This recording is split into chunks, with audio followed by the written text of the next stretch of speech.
Hello.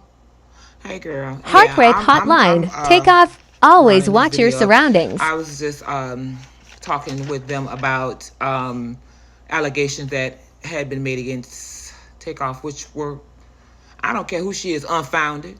Child, please, if a man look like that and I know I want him, it just gets on my nerves. They around here and these females, they get around here running behind, they tell me he did something to me. Child, boo. Anyway, girl, I'm gonna talk to you. Let me finish this up. All right. Okay, so now we're gonna go into the night in question. Okay. Now remember, it happened on Halloween. Halloween. All Souls. Halloween.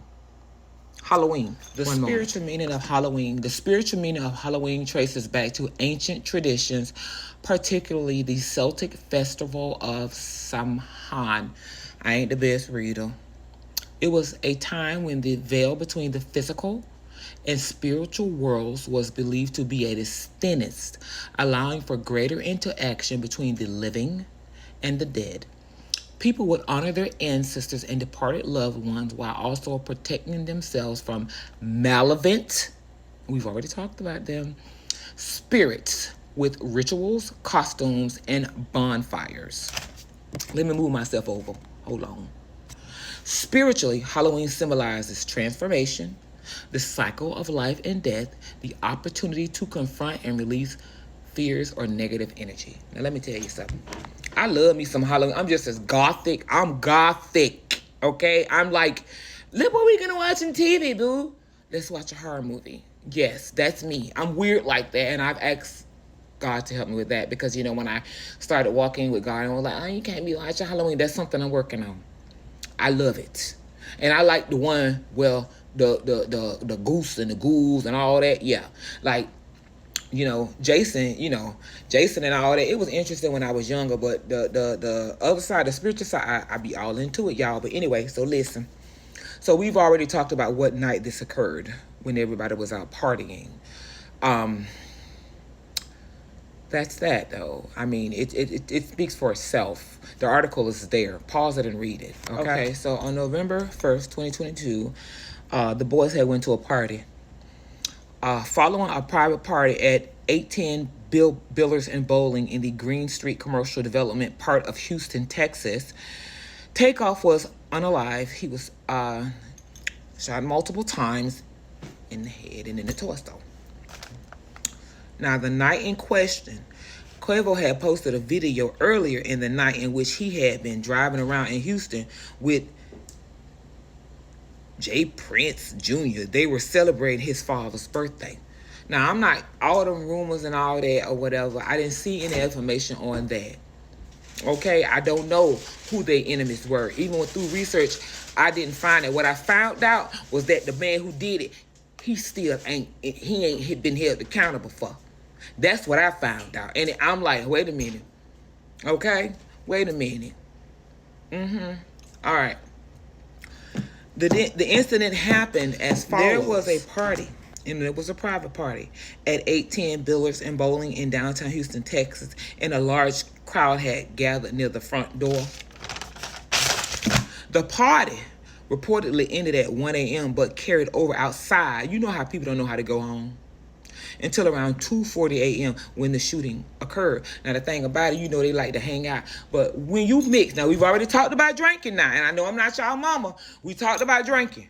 And what did we find through our drinking video? That's when the lower vibrational spirits and entities enter you. You are opening yourself up to it. I drank. Okay, I do, and I get stupid. I ain't even gonna lie. I get stupid, but I feel it's a goofy type of stupid, a little ditzy, but I done been with some beasts. They get beastly when they get drinking, okay?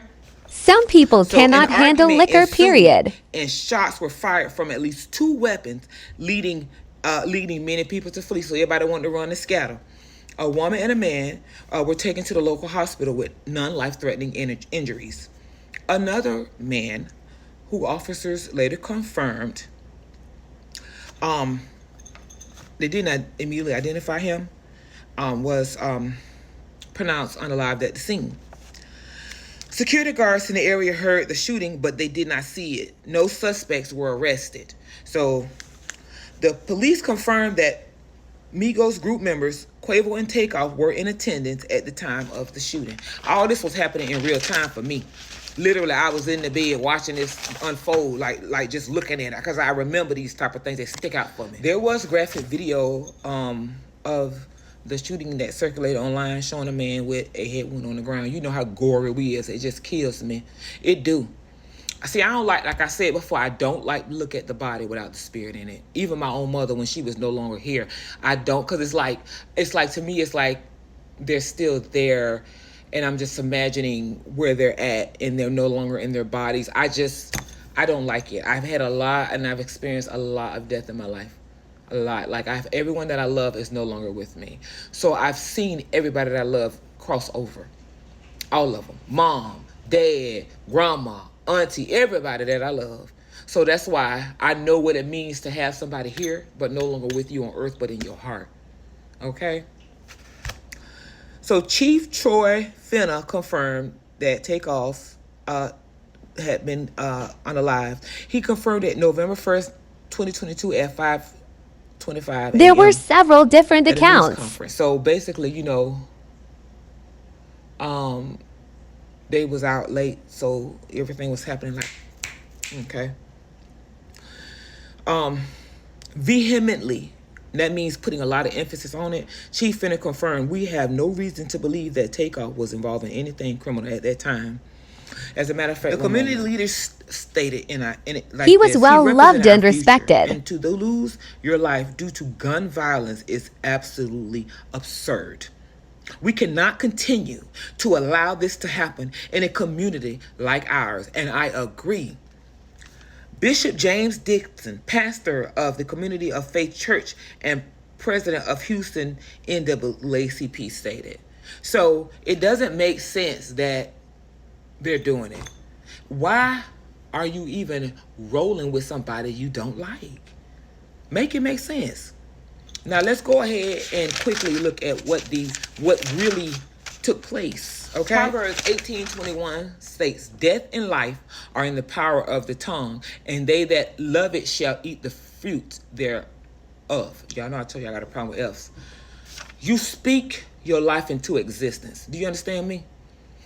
Everything you say, God spoke the world into existence. He said, "Let there be light." He didn't go abracadabra. He spoke it, and it happened. So we have got to be aware of how powerful our tongues are. All of us, every one of us, race, creed, color, be responsible for your own tongue. Because I'm going to tell you something. If somebody haul off and slap you across your face because your mouth is too slick, just know it was something that came out your mouth.